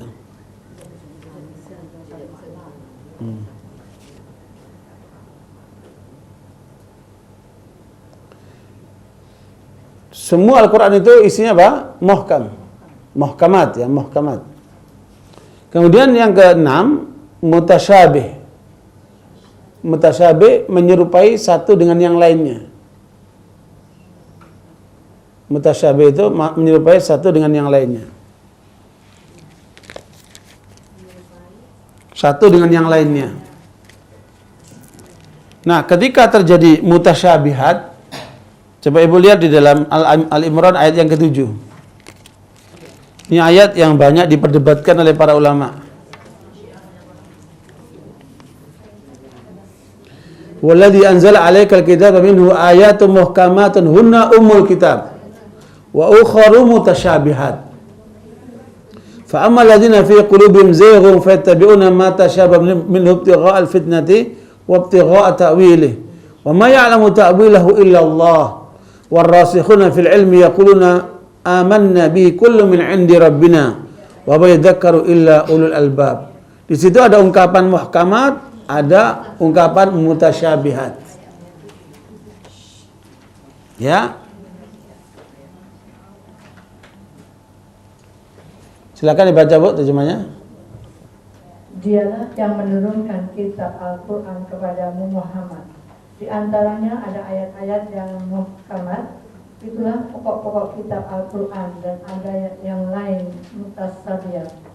Adapun orang-orang yang dalam hatinya condong pada kesesatan, mereka mengikuti yang mutasyabihat untuk mencari-cari fitnah dan untuk mencari-cari takwilnya, padahal tidak ada yang mengetahui takwilnya kecuali Allah.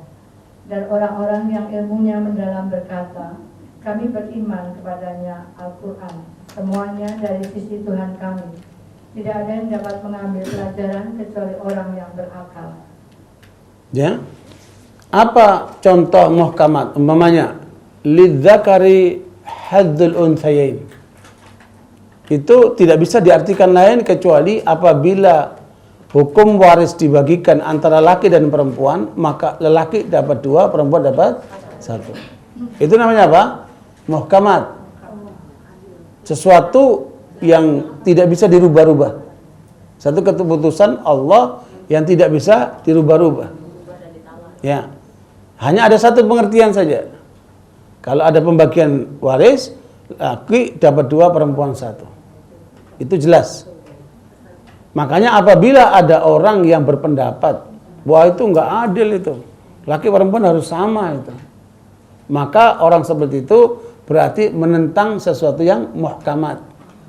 Bisa kafir dia. Karena menentang apa? Kebenaran yang bersifat mutlak. Jelas? Nah, barakallahu sementara masuk yang kategori mutasyabihat yang mana? Yadullahi fawqa aydihim. Tangan Allah di atas tangan manusia. Ya. Pertanyaannya, kayak apa tangan Allah itu? Ya. Di sini ada banyak pengertiannya. Kalau kita meyakini itu firman Allah, maka kita kembalikan kepada Allah yang tahu tentang hakikat dirinya. Karena tangan itu adalah sifat dari zat Allah SWT. Karena Allah katakan, laisa kamitslihi syai'un wa huwas samiul basir. Kita menafsirkan itu sesuai dengan kebesaran Allah, tangan itu sesuai dengan Allah yang sebutkan. Ya, yang Allah sebutkan dalam ayat itu, dia punya tangan, tetapi seperti apa tidak ada penjelasan. Kita kembalikan kepada Allah. Maknanya Allah punya tangan sesuai dengan kebesarannya. Jangan dibayangkan seperti tangan kita. Karena tidak sama antara makhluk dan khalik. Tapi Allah menyatakan seperti itu. Tetapi ada juga yang mengartikan begini. Yadullahi fawqa aydihim, tangan Allah di atas tangan mereka, maksudnya itu kekuasaan. Kekuasaan Allah di atas kekuasaan mereka. Namanya apa? Ta'wil. Ta'wil ini memalingkan satu makna ke makna yang lainnya. Padahal arti tangan ya tangan, tapi oleh dia diartikan dengan kekuasaan. Ya. Nah, ungkapan seperti ini jadi artinya diperbedakan. Jadi ada perbedaan pendapat terhadap makna ayat itu. Namanya apa? Mutasyabihat. Berarti apa? Satu ungkapan tetapi bisa dipahami lebih dari satu pengertian. Nah, sementara kalau kita ingin kebenaran, pasti nggak mungkin dua-duanya benar dong. Yang benar yang mana itu? Kembalikan kepada keterangan Al-Quran, kembalikan kepada keterangan Rasulullah. Makanya Imam Syafi'i mengatakan, nu'minu bima ja'anillah ala muradillah. Kami beriman dengan yang datang dari Allah sesuai dengan maunya Allah. Nu'minu bima ja'an Rasulillah ala muradi Rasulillah. Kami beriman dengan yang datang dari Rasulullah sesuai dengan keinginan Rasulullah. Jangan diartikan sesuai keinginan kita. Nanti kalau sesuai keinginan kita nanti bisa salah. Ya, makanya dalam ayat seperti ini kembalikan kepada yang muhkamat. Seperti ayat Allah, laisa kamitslihi syai'un wa huwas samiul basir. Allah tidak ada yang menyerupainya. Makanya ayat itu kita kembalikan kepada pokok asalnya, yaitu kembali kepada Allah yang lebih tahu tentang apa? Tentang dirinya sendiri. Karena nggak ada penjelasan bagaimananya, ya nggak usah dipertanyakan. Dan nggak usah dijelaskan karena kita nggak punya ilmunya. Kita kembalikan kepada Allah SWT. Itu namanya apa? Mutasyabihat yang dikembalikan kepada muhkamat. Ya. Oke, yang terakhir, yang ketujuh, segi yang ketujuh yaitu amsal. Yang terakhir yang segi ketujuh adalah segi apa? Amsal. Nah, di dalam Al-Quran itu ada 40 lebih lah amsal itu. Amsal itu apa? Permisalan.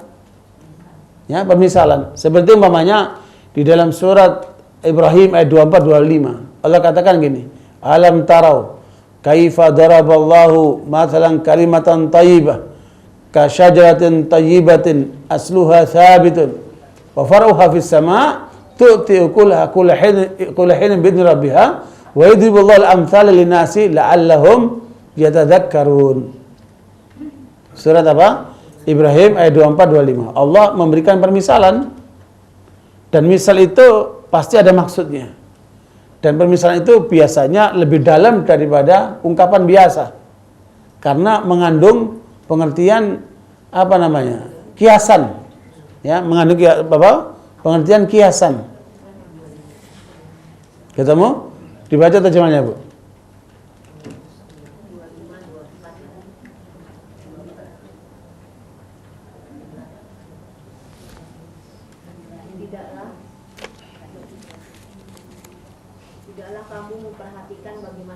telah membuat perumpamaan kalimat yang baik seperti pohon yang baik, akarnya kuat dan cabangnya menjulang ke langit.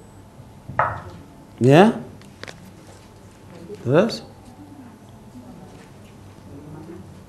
Pohon itu menghasilkan buahnya pada setiap waktu dengan seizin Tuhannya. Dan Allah membuat perumpamaan itu untuk manusia agar mereka selalu ingat. Allah memberikan perumpamaan, namanya amsal. Amsal itu apa? Perumpamaan. Dari misal. Misal itu sesuatu yang menyerupai. Jadi maksudnya apa? Perumpamaan.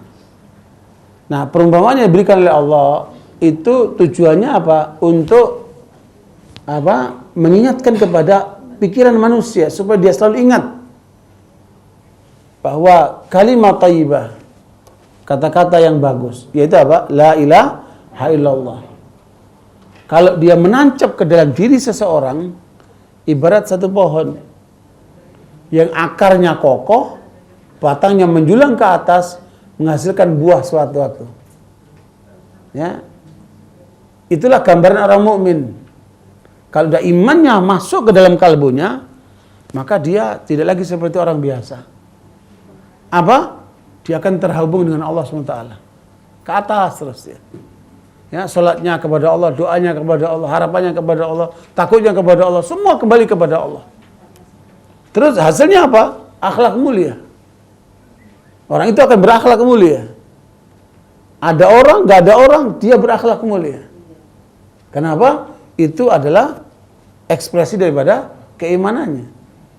Nah, itu digambarkan oleh Allah seperti pohon. Rasulullah ketika membacakan ayat ini di hadapan para jamaah, di hadapan para sahabat, bertanya beliau, pohon apa ini yang dimaksud? Ya, semua sahabat terdiam. Ada seorang anak muda, umur 14 tahunan ya, tapi dia sudah terbetik di hatinya, maksudnya pohon itu. Tapi dia takut mengungkapkan karena ada bapaknya, ada Abu Bakar, ada orang-orang tua di situ. Sehingga dia tahan nggak mau ngomong. Sampai Rasulullah menjawab bahwa maksud pohon ini adalah pohon kurma. Ibu pernah lihat pohon kurma nggak? Bu, bedanya pohon kurma sama pohon kelapa apa? Sama-sama pohonnya kan? Sama pohon sawit apa? Beda. Sawit itu ibu, berapapun air hujan yang turun, dia nggak menahan air, dia lepas airnya. Pohon ini sawit itu. Nanti kalau dia butuh air, dia kejar itu air itu. Makanya di sekitar pohon sawit panas, karena dia tidak ramah lingkungan. Dia nggak bisa nahan air. Beda dengan pohon kurma. Pohon kurma itu kalau ada air hujan dia serap itu air, bisa untuk bekal dia selama 2 tahun. Itu pohon kurma. Sehingga di mana ada pohon kurma, di situ ada kesuburan. Ibu lihat di Madinah, di mana-mana, di Qasim, di daerah-daerah pohon kurma itu dia subur wilayah itu. Karena dia bisa nahan air untuk 2 tahun. Ya. Makanya saya bisa bayangkan kalau negeri kita bisa menghasilkan pohon kurma, dalam arti membuahkan buahnya dan bisa dijual, kita akan menjadi negeri kaya raya dari hasil kurma itu. Tapi sekarang masih belum berhasil. Thailand sudah berhasil, Malaysia sudah berhasil. Mereka bisa menanam. Kalau Amerika 4 musim bu, sama dengan negeri Arab 4 musim. Selama di sana ada 4 musim, berarti ada panas yang sangat panas sekali, bisa berhasil menghasilkan buah kurma. Kalau Indonesia kan enggak, tropis dia, enggak ada panas yang di atas 45 derajat kan. Kita rata-rata di bawah 40 derajat, sehingga tidak bikin buah kurma itu jadi matang. Ya, yang jadi matang kenapa? Karena panas yang terik itu, namanya samum, panas yang terik itu. Itu yang bikin matang kurma itu. Kita nggak punya itu. Nah, bagaimana caranya? Dilakukan penelitian di Thailand, di Malaysia. Mungkin mereka ada pola pemanasan tertentu sehingga bisa mempercepat proses kematangan pohon buah kurma itu. Di sana dijual sekilo 300.000 ibu. Di Thailand itu. hasil kurmanya. Luar biasa. Padahal kalau kita jual buah sawit berapa? Kelapa sawit berapa? 16.000. Murah 16.000. Nah, kalau itu bisa diganti dengan buah pohon kurma yang nilainya ratusan ribu itu, pasti berlipat ganda kita hasilnya kan. Nah, ini lagi diuji cobakan di Pekanbaru, kawan-kawan kita lagi uji cobakan sana. Kalau berhasil, wah ini akan jadi terobosan besar, umat Islam jadi kaya insyaallah. Ya. Nah, barakallahu Rasulullah menggambarkan dari keterangan ayat tadi itu bahwa orang mukmin itu seperti pohon kurma, akarnya kokoh, makanya pohon kurma itu, ibu sekalian, dia nggak akan tumbang sebesar apapun anginnya, sebanyak apapun hujannya. Karena apa? Kokoh. Akarnya. Begitulah orang mukmin. Orang mukmin itu nggak boleh cengeng, nggak boleh terus stres, depresi, ya, mudah untuk patah arang, putus asa. Bukan begitu orang mukmin itu. Kita melihat kemarin di televisi ada seorang ustadz rumah sakit sama istrinya, terus dirawat di ICU, rapuh amat, ya. Orang mukmin itu nggak begitu. Orang mukmin itu tangguh, kokoh. Ketika ada masalah, dia nggak goyang. Apalagi terus panas 5, 10, ngapain? Ya.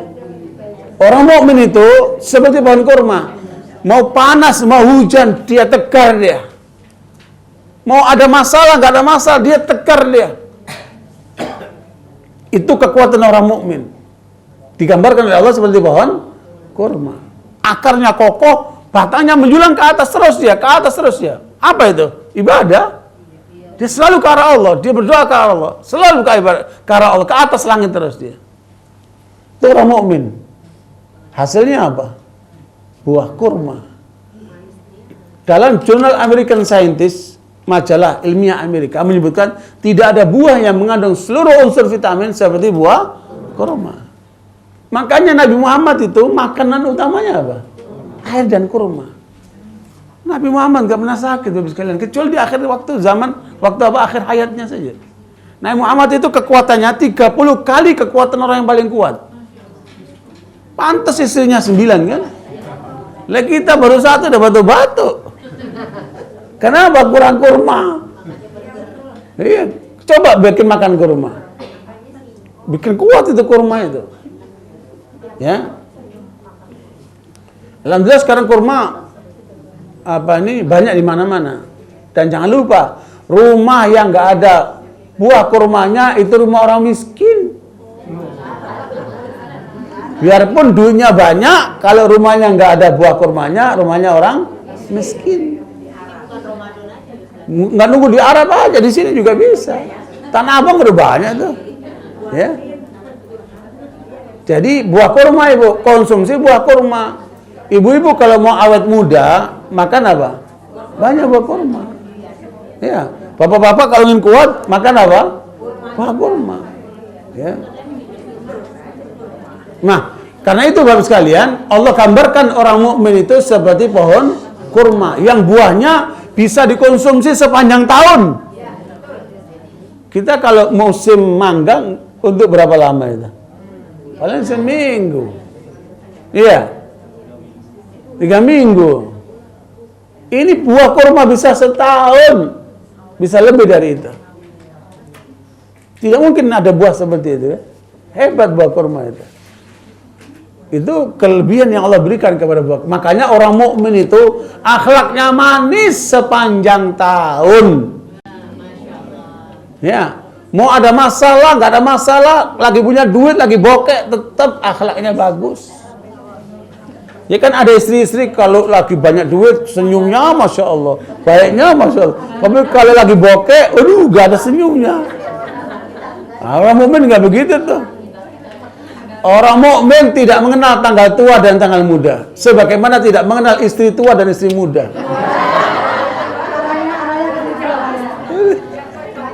Ya.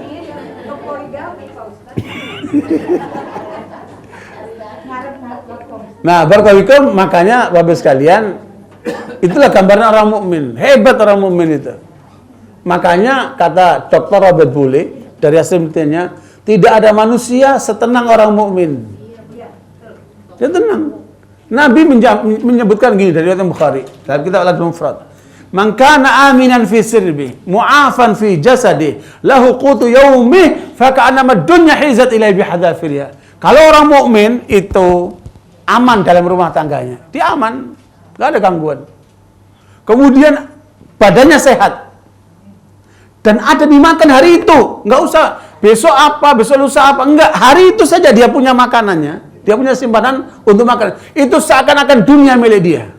Itu orang mukmin. Kadang-kadang kita punya untuk sebulan ke depan, masih sedih juga, masih khawatir juga. Masih takut juga. Ngapain? Ya Bu? Makanya alhamdulillah kalau ada dimakan hari ini, itu maknanya kita sudah merdeka betul. Udah beruntung. Ya. Seakan-akan dunia milik kita, kata Rasulullah. Ya, itulah gambaran orang mukmin. Ya, makanya orang mukmin itu hebat. Lebih hebat lagi apa kata Nabi? Ajaban li amril mu'min, inna amra kullahu fi khair. Orang mukmin itu semua urusannya bagus. In asabatu sarra syakar fakana khairan lahu, wa in asabatu dharra sabar fakana khairan lahu. Apa yang menjadikan hebat orang mukmin? Karena dia kalau dapat kesenangan dia bersyukur. Tapi ketika dapat susah dia sabar. Ini yang menjadikan keseimbangan. Ya kan? Seperti dua kaki. Satu syukur, satu sabar. Berjalan dia seimbang. Coba cuma satu kaki, syukur terus. Ya udah. Bendalitan itu. Ya. Bendalitan. Kenapa Ibu? Karena manusia polanya nggak mungkin senang terus. Pasti ada susahnya. Dan nggak mungkin susah terus. Pasti ada senangnya. Bolehlah kita nggak punya uang, makanya apa ini asal-asalan. Tapi ketika diundang orang makan enak, seneng juga kan? Iya. Nah, ala kulli hal, hidup ini harus dibawa di atas keseimbangan seperti itu. Itulah orang mukmin. Ya, makanya orang mukmin digambarkan oleh Allah sebagai apa? Pohon kurma. Barakallahu fikum. Barangkali itu poin-poin penting untuk Sab'atu Ahruf yang bisa kita pelajari pada siang hari ini, karena waktu sudah jam 3 akan masuk sholat asar. Insyaallah berikutnya poin yang ke-10 tentang qiraat dan qurra. Ya, qiraat dan qurra nanti akan kita pelajari pada kesempatan yang akan datang. Semoga apa yang kita pelajari hari ini dapat memberikan pencerahan buat kita semuanya dan semakin dekat kepada Al-Quran. Ya, tujuan kita mempelajari ilmu Al-Quran supaya kita semakin mendalami apa kandungan Al-Quran dan lebih mentadaburi Al-Quran untuk bisa menjadi bagian daripada petunjuk hidup kita yang utama ini. Ya, jazakumullah khair. Sebelum menutup mungkin ada pertanyaan dari jamaah Bapak Ibu sekalian.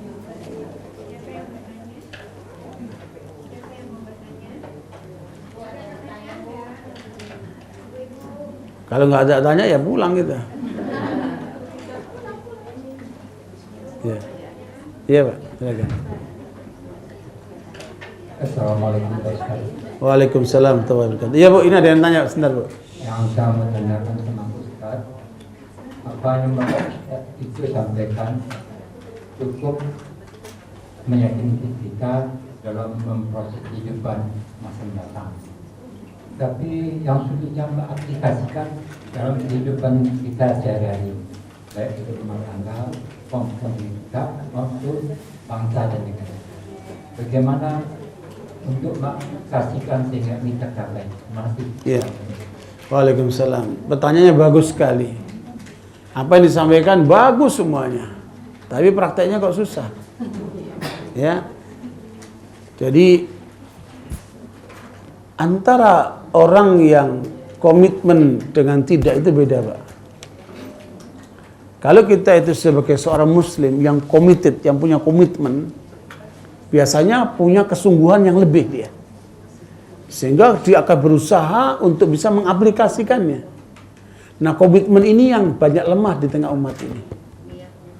Dan komitmen itu dipengaruhi oleh apa? Oleh keyakinan.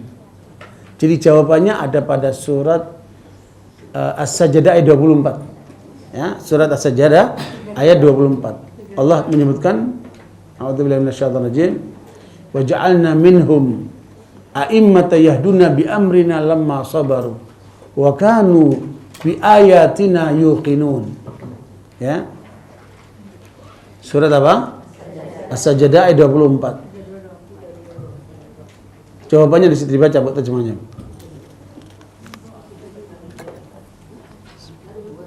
Dan kami jadikan di antara mereka itu pemimpin-pemimpin yang memberi petunjuk dengan perintah kami selama mereka sabar.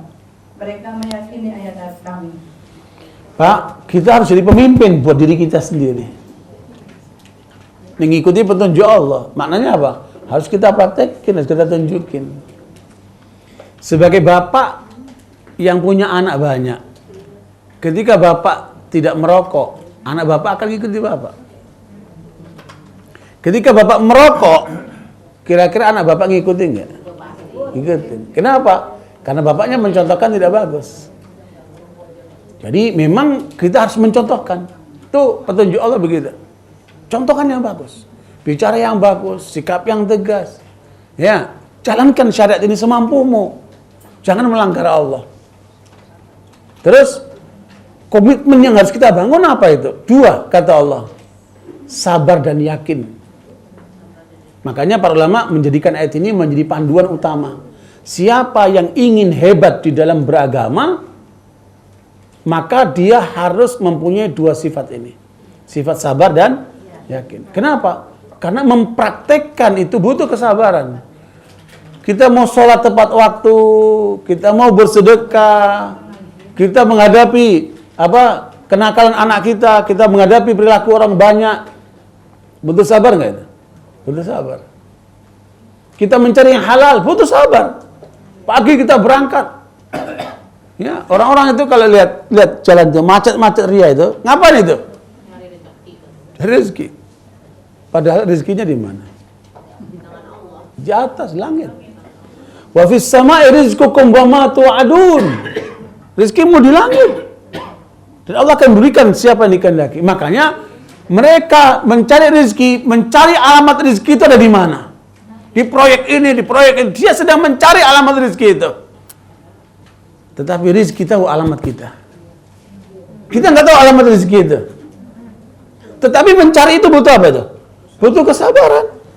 Petani menanam, kemudian menyirami, menjaga, merawat. Belum tentu dia menghasilkan. Tahu-tahu dimakan wereng, tahu-tahu dimakan burung, tahu-tahu dimakan ini. Ya, bisa dapat, bisa tidak. Tergantung takdirnya. Ya, makanya semua apa yang kita lakukan butuh kesabaran. Ibu duduk di sini bersila begini kan nggak gampang nih. Ya, 2 jam duduk begini, sabar banget tuh. Ya. Kemudian, ya dulu ustaznya juga begini juga. Susah juga. Apalagi kalau ibu lihat perjalanan kita ke luar negeri. Keliling dari satu kota ke kota lain, dari satu negeri ke negeri yang lain. Mencari ilmu. Perjalanan saya pernah dari Riyadh pakai bis 2 hari 2 malam menuju ke Sana'a. Dari Sana'a perjalanan lagi ke wilayah selatan. Ya, 1 hari lagi ke Aden, kemudian ke Mukalla, lalu ke Hadramaut, keliling. Dari itu balik lagi ke Sana'a lagi, nanti pergi lagi ke pedalaman sampai ke Sa'dah sana. Kita ingin ketemu dengan ulama-ulama, belajar sama ulama lain. Dan kalau cuma Supomo kan dekat ya. Ya, iya. Kadang-kadang kita merasa jauh amat Supomo, dekatlah Supomo. Ya, kita dulu mencari sampai jauh-jauh gitu. Kadang-kadang kita kedinginan yang luar biasa dalam kondisi lapar. Udah lapar kedinginan, nggak ada dimakan. Subhanallah. Kita rasain itu. Kita pernah di negeri lain, jalan satu tempat lain pakai apa? Nunut traktor. Goyang semua badan kita itu. Jadi memang siapa yang bersungguh-sungguh dia akan dapat. Dan itu butuh kesabaran. Butuh kesabaran. Jadi sebenarnya ngaji di kita itu jauh lebih mudah dibanding yang di luar itu. Alhamdulillah. Apalagi sekarang orang sudah malas ke pengajian, pakai apa? YouTube. Ngaji pakai streaming. Ya, tapi kalau tidak ada kesungguhan, biasanya yang dihasilkan nggak banyak.